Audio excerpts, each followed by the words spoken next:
Art of ரீகானிசம், அதில் horizontal ரீகான். So அந்த topic தான் இன்றைக்கி பார்க்க போகிறோம்.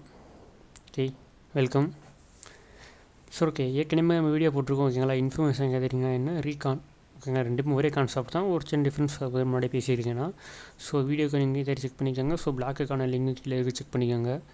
ஸோ ஓகே, இதுக்கு தாங்க ரெண்டு பேசிக் தான் கான்செப்ட் ஓகேங்களா, ரீகானிசேஷனும் ஸோ அந்த ரெக்கனைசேஷன்ஸும் இன்ஃபர்மேஷன் தான் பேசிக் கான்செப்ட். ஸோ அந்த பிளாக் செக் பண்ணிக்கோங்க. இல்லை உங்களுக்குமே தெரியும்னா பிரச்சனை இல்லை, இந்த பிளாக் கண்டினியூ பண்ணுங்கள், வீடியோ கண்டினியூ பண்ணுங்கள். ஸோ இதுக்கு முன்னாடி தியரியாக பார்த்துருக்கோம், இனிமேல் வந்து ப்ராக்டிக்கலாக இன்வெர்ட் பண்ண போகிறோம் ஓகேங்களா. ஸோ ரீகானிசம் முன்னாடி சொன்ன மாதிரி ரெண்டு பார்ட்டாக பிரிக்குங்க ஓகேங்களா. ஹரிசாண்டல் வெர்டிகல் ஓகேங்களா. ஹரிசாண்டல் ரீகான் ஒரு பார்ட், வெர்டிகல் ரீகான் ஒரு பார்ட். இந்த வீடியோவில் என்ன பார்க்க போகிறோம்னா ஹரிசாண்டல் ரீகானில் சும்மா இன்ட்ரோடக்ஷன் மட்டும் தான் பார்க்க போகிறோம். ஸோ ஹரிசாண்டல் ரீகானில் இன்ட்ரோடக்ஷன் மட்டும் தான் பார்க்க போகிறோம். அடுத்த வீடியோவில் ஹரிசாண்டல் ரீகானில் இனிமேஷன் பண்ண போகிறோம் ஓகேங்களா. ஸோ ஹரிசாண்டல் ரீகான் அப்படின்னா என்ன பார்த்துருவோம். நம்ம டார்கெட் சம்மந்தப்பட்ட ரிலேட்டடான மொத்த டார்கெட்டை கேதர் பண்ணுறதாங்க ஹரிசாண்டல் ரீகான் ஓகேங்களா. இப்போ எடுத்துக்காட்டாக நம்ம டார்கெட் கூகுள்னு வச்சுக்கிட்டிங்கன்னா, ஸோ கூகுளுக்கு சம்மந்தப்பட்ட வேறு டொமைன் என்ன இருக்குது. ஸோ கூகுளில் யூடியூப் இருக்குது, ட்ரைவ் இருக்குது, ஃபோட்டோஸ் ஓகேங்களா. ஸோ இந்த மாதிரி நிறைய இருக்குங்களே நம்ம டார்கெட் சம்மந்தப்பட்ட இன்னொரு அசெட்ஸ். ஸோ அதை பற்றின இன்ஃபர்மேஷன் கேதர் பண்ணுறது, டார்கெட் எக்ஸ்பேண்ட் பண்ணுறதாங்க ஹரிசாண்டல் ரீகான் ஓகேங்களா. ஸோ இது வந்து நிறைய டாபிக் இருக்குது. ஸோ 6 டாபிக் டிவைட் பண்ணி வச்சுருக்கேன். ஸோ அந்த 6 டாபிக் இன்ட்ரோடக்ஷன் மட்டும் வீடியோவில் பார்ப்போம், இன்னும் வெர்ஷன் அடுத்த வீடியோவில். ஸோ 6 டாபிக்மே domains, IP address, CAR, ASN, reverse whois, reverse DNS. So இதை பற்றி உங்களுக்கு முன்னாடி தெரியும், ஒரு பேசிக் கான்செப்ட் தெரியும். அப்புறம் இந்த வீடியோ ஸ்கிப் பண்ணிடுங்க, நீங்கள் அடுத்த நியூஸ் டேராக உள்ள வீடியோ பார்க்கலாம். அப்படி இல்லை உங்களுக்கு வந்து இந்த பேசிக் தெரியணும், ஸோ நீங்கள் பேசிக் தெரிஞ்சுக்கலாம், கொஞ்சம் ரிமெம்பர் பண்ண நினச்சிங்கன்னா இந்த வீடியோ பார்க்கலாங்க. ஸோ அதான் 2 ஸ்டேஜாக படிச்சிருக்கேன், இன்ட்ரோடக்ஷன் ஸ்டேஜ் 1, எனுமரேஷன் ஸ்டேஜ் 1 ஓகேங்களா. இந்த வீடியோ இன்ட்ரோடக்ஷன், ஸோ அடுத்த வீடியோ தான் எனுமரேஷன். ஸோ ஃபஸ்ட் இன்ட்ரோடக்ஷன் பார்ப்போம், அதுக்கடுத்து enumeration. Okay, domains. So domains concept முன்னாடி ஐபி பார்த்துருவோம். ஸோ ஐபிக்கு அடுத்து வந்து தான் டொமைன். ஸோ ஐபி அதாவது இன்டர்நெட் ப்ரோட்டோகால் அட்ரஸுங்க. அதாவது ப்ரோட்டோகால் என்ன பார்த்துருவோம். அதாவது 2 கம்ப்யூட்டர் வந்து ஒன்றுக்கு ஒன்று கம்யூனிகேஷன் பண்ண நினைக்கிதுன்னா அதுக்குன்னு ரூல்ஸ் இருக்குங்க. அந்த ரூல்ஸ் தான் அந்த ரூல்ஸோட பேர் தான் ப்ரோட்டோகால்ஸ் ஓகேங்களா. இப்போ நீங்கள் நானும் கம்யூனிகேட் பண்ண நினைக்கிறோம்னா நம்ம யூஸ் பண்ணுறது தான் லாங்குவேஜ் ஓகேங்களா. அந்த லாங்குவேஜில் தமிழ், இங்கிலீஷ் நிறைய லாங்குவேஜ் இருக்கும். அந்த ஒவ்வொரு லாங்குவேஜுக்கும் ஒரு கிராமர் இருக்கும்ல. ஸோ அந்த மாதிரி தான் ரூல்ஸ். இப்போ 2 கம்ப்யூட்டர் ஒன்று கம்யூனிகேட் பண்ண நினைக்கிதுன்னா நிறைய ப்ரோட்டோகால் இருக்குங்க ஓகே, நிறைய ரூல்ஸ். அதில் ஒன்று தான் ஐபி அட்ரஸ்ன்னு சொல்லுவாங்க. அதாவது இன்டர்நெட்டில் நம்ம கனெக்ட் ஆன உடனே நம்மளுக்கு ஒரு அட்ரஸ் கொடுப்பாங்க. அதாவது இன்டர்நெட் ஒரு ஐபி அட்ரஸ். ஸோ அது பார்த்தா ஐபி அட்ரஸ் பார்த்தீங்கன்னா இந்த மாதிரி இருக்கும். ஸோ இந்த மாதிரி ஒரு அட்ரஸ் கொடுப்பாங்க நம்மளுக்கு இன்டர்நெட் கனெக்ட் ஆகணும். ஸோ ஒவ்வொரு கம்ப்யூட்டருக்கும் ஒரு ஐபி தான் அந்த இடத்துல இருக்கும் ஓகேங்களா. ஒவ்வொரு கம்ப்யூட்டருக்கும் ஒரு ஐபி தான். ஸோ அந்த ஐபியை யூஸ் பண்ணி மற்ற கம்ப்யூட்டர்லாம் கனெக்ட் பண்ணலாம். இப்போ என்னோடய ஐபி நீங்கள் யூஸ் பண்ணிங்கன்னா, ஸோ அந்த என்னோடய ஐபியை நீங்கள் ஆக்சஸ் பண்ணுறது மூலமாக என்னோடய கம்ப்யூட்டர் ரிசோர்ஸை நீங்கள் ஆக்சஸ் பண்ணலாம் ஓகேங்களா. ஸோ எல்லா கம்ப்யூட்டரும் ஒரு ஐபி வச்சுருக்கும். ஸோ அது வந்து ஒரு நம்ம மனுஷனோட நேம் இருக்குங்களா ஓகேங்களா, ஹியூமன்ஸோட நேம். அந்த மாதிரி தான் எங்கள் கம்ப்யூட்டர் ஐடென்டிஃபை பண்ணுறது. ஸோ அந்த மாதிரி தான். ஸோ எப்படி நம்ம வந்து ஒரு பெர்சனோட நேம் வச்சு ஒரு ஐடென்டிஃபை பண்ணுறோமோ, அதே மாதிரி கம்ப்யூட்டர்ஸ்லாம் ஐபி அட்ரஸ் வச்சு இன்னொரு கம்ப்யூட்டர் ஐடென்டிஃபை பண்ணும் ஓகேங்களா. ஸோ இதாங்க ஐபி அட்ரஸோட கான்செப்ட். சிம்பிளாக அது வந்து ஒரு அட்ரஸ், ஒரு கம்ப்யூட்டருக்கான அட்ரஸ்ஸு டிஜிட்டில் இருக்கும், நம்பர் டிஜிட்டில் இந்த மாதிரி இருக்குங்க. ஓகே, இப்போ வந்து பார்த்திங்களேன், இப்போ சிம்பிளாக வந்து இதெல்லாம் வந்து பார்த்திங்கன்னா இது வந்து க்ளவுட்ஃப்ளேரோட அவங்க ஐபி அட்ரஸ், இது வந்து கூகுள் டிஎன்எஸ். ஸோ இந்த மாதிரி நிறைய டொமைன் இருக்குங்க, அதாவது நிறைய கம்ப்யூட்டர் தான். ஸோ நிறைய வெப்சைட் இருக்குங்க, அதுக்கெல்லாம் இந்த மாதிரி ஐபி அட்ரஸ் நம்பர் தான் இருக்கும் ஓகேங்களா. இந்த மாதிரி ஐபி அட்ரஸ் எல்லாத்தையும் நம்ம ஞாபகம் வச்சுக்க முடியாது. இப்போ எப்படி சொல்கிறது, இந்த மாதிரி ஒரு 2-3 ஐபியாக ஞாபகம் வச்சுக்கலாம், இதெல்லாம் நிறைய ஐபியாக ஞாபகம் வச்சுக்க முடியாது இல்லை. ஸோ அதுக்காக கொண்டு வந்த கான்செப்ட் தான் டொமைன். அதாவது ஈஸியாக நம்மளுக்கு பேர் மாறுங்க. இந்த மாதிரி எந்த கான்செப்ட் பார்த்திங்கன்னா சிம்பிளாக இது வந்து ஒரு ஸ்ட்ரிங்குங்க ஓகேங்களா. ஒரு நேம் மாதிரி கொடுத்துருவாங்க, அந்த ஐபிக்கு வந்து நேம் அசைன் பண்ணுவாங்க ஓகேங்களா. எப்படி பார்த்தீங்கன்னா இப்போ நம்ம கான்டாக்ட்ஸ் இருக்குல்லங்க, எப்படி வந்து நான் ஃபோன் நம்பர் இருக்கும், அந்த கான்டாக்டை பெருசாக நேம் இருக்கும். ஒரு வாட்டி ஃபோன் நம்பரை சேவ் பண்ணிட்டோம்னா அந்த கான்டாக்ட் நேமை யூஸ் பண்ணியே ஒரு வாட்டி அந்த பெர்சன் கால் பண்ணிக்கலாம் ஓகேங்களா. நம்ம என்ன பண்ணுவோம்னா அந்த நேமை தான் கால் பண்ணுவோம், ஆனால் அது என்ன பண்ணோம்னா அந்த நேமுக்கு எந்த நம்பர் அசைன் ஆயிருக்கோ அந்த நம்பர் கால் போகும். அதே மாதிரி தான் உங்கள் டொமைன்ஸ் ஓகேங்களா. சிம்பிளாக வந்து அந்த டொமைனோட ஐபியோட வந்து கனெக்ட் ஆகி வச்சுருப்போம் ஓகேங்களா. அந்த ஐபி வந்து டொமைனோட கனெக்ட் ஆகிருக்கும். ஸோ அந்த டொமைனை கான்டாக்ட் பண்ணும்போது டேரெக்டாக அந்த ஐபி போகும். ஸோ அந்த டொமைன் எந்த கான்செப்ட் கிளைண்ட் அண்ட் சர்வர்னு சொல்லுவாங்க. எடுத்துக்காட்டாக சொல்ல போனோம்னா, இப்போ உங்கள் கம்ப்யூட்டர் வந்து ரெக்யூட் பண்ணுறீங்கன்னா உங்கள் கம்ப்யூட்டர் கூகுள்.com இருக்குது, உங்கள் கம்ப்யூட்டர் இருக்குங்களா, உங்கள் கம்ப்யூட்டர் தான் கிளைண்ட். ஸோ கூகுள்.com தான் சர்வர். உங்கள் கம்ப்யூட்டர் வந்து ரெக்வஸ்ட் அனுப்புறீங்க, ஸோ அது கூகுள்.com போகும். ஸோ அங்கேருந்து அவங்க ரெஸ்பான்ஸ் பண்ணுவாங்க ஓகேங்களா, வந்த ரெக்வஸ்ட்டுக்கு ரெஸ்பான்ஸ் பண்ணுவாங்க. ஸோ அவங்க தான் சர்வர். ஸோ அங்கே ரெஸ்பான்ஸ் உங்களுக்கு வரும் ஓகேங்களா, நீங்கள் கிளைண்ட். ஸோ அந்த மாதிரி தாங்க, அது கிளைண்ட் அண்ட் கம்ப்யூட்டர் ஓகேங்களா. So client and server request பேஸ்டில் தாங்க இந்த டொமைன்ஸ் நடக்கும், HTTP ஓகேங்களா.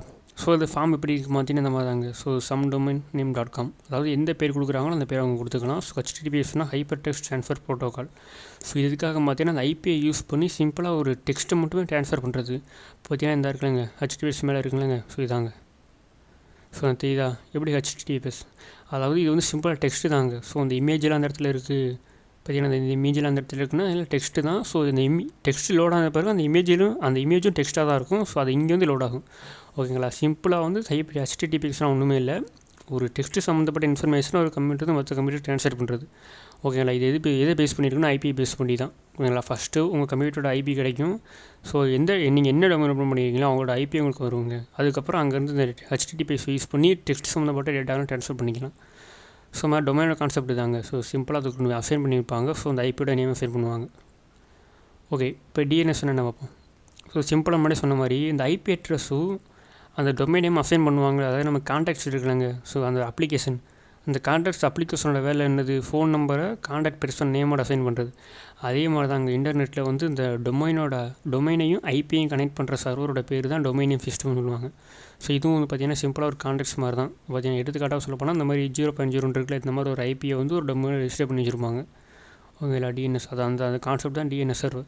ஸோ டிஎன்எஸ் சர்வரில் இந்த மாதிரி ஐபியோட டொமைன் மட்டும் கனெக்ட் பண்ணி வச்சிருக்க மாட்டாங்க. நிறைய இன்ஃபர்மேஷன் கனெக்ட் பண்ணி வச்சுருப்பாங்க. எடுத்துக்காட்ட சொல்ல போனால் பார்த்தீங்கன்னா ஐபி டொமைன் இருக்குல்ல.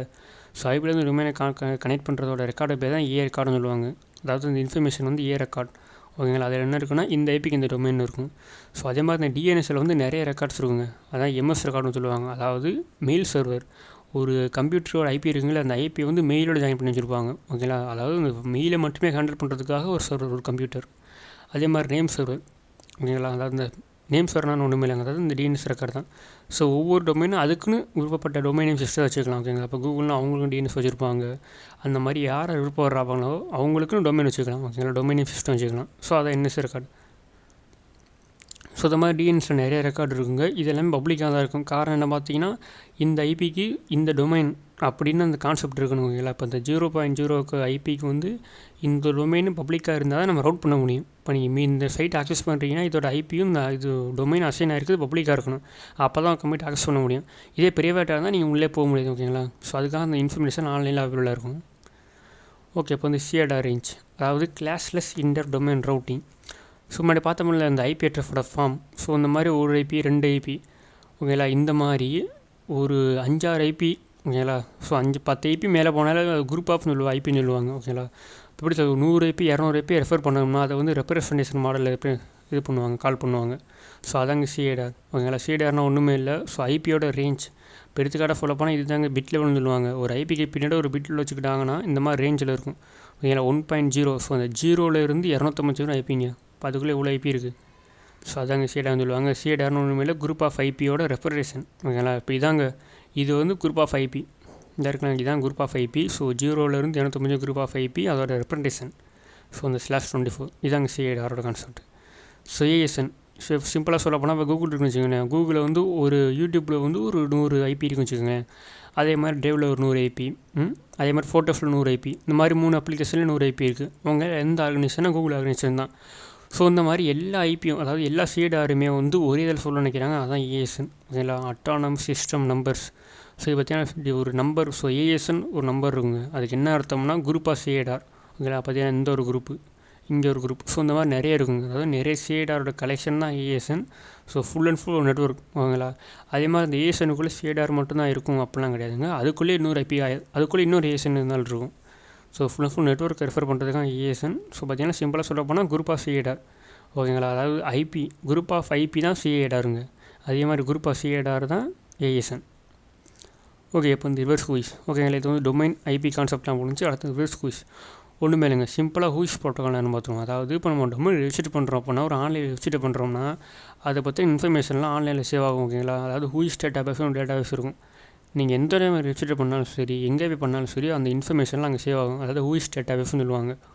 ஸோ அந்த டேட்டாபேஸில் என்ன இன்ஃபர்மேஷன் இருக்கலாம், நீங்கள் ரெஜிஸ்டர் பண்ண உங்களோட பேர், ஸோ உங்களோட இமெயில், அந்த மாதிரி ஒரு சில இன்ஃபர்மேஷன்லாம் இருக்குங்க.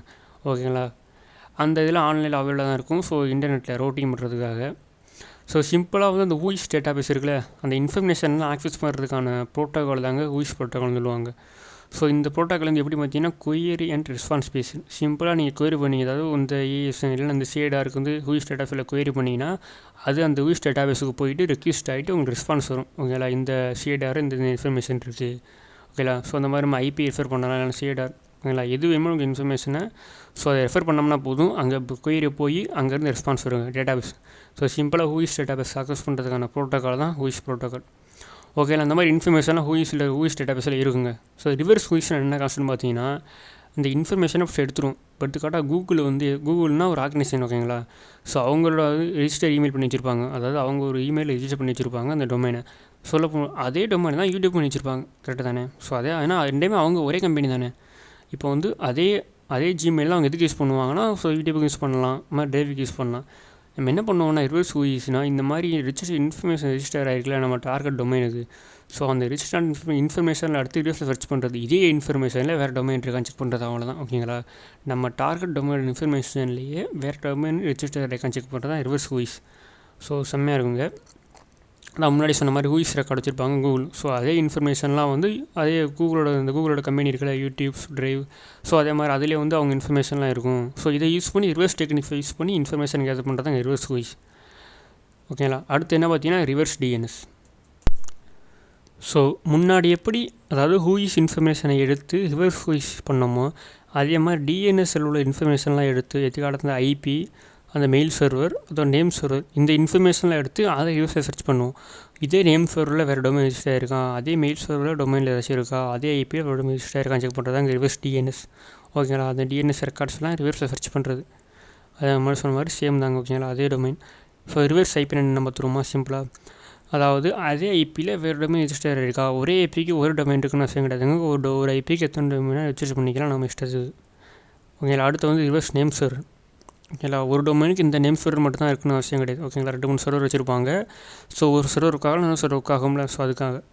அதே மாதிரி ரிவர்ஸ் எம்எக்ஸ், அதாவது மெயில் சர்வர். ஓகேங்களா, இந்த டொமைனுக்கு இந்த மெயில் சர்வர் அப்படின்னு இருக்கும்னா அதுக்குன்னு ஒரு மெயில் அட்ரஸ் இருக்கும்ல. ஸோ அந்த ஐபியோட அந்த மெயில் ஆக்ஷனாக இருக்கும்ல, அதே மெயில் வந்து வேறு டொமைன் ரெஜிஸ்டர் இருக்கா அப்படின்னு செக் பண்ணலாங்க. ஓகேங்களா, ஸோ அவ்வளோதாங்க. இதாங்க வந்து இன்ட்ரோடக்ஷன். ஸோ அவ்வளோதாங்க.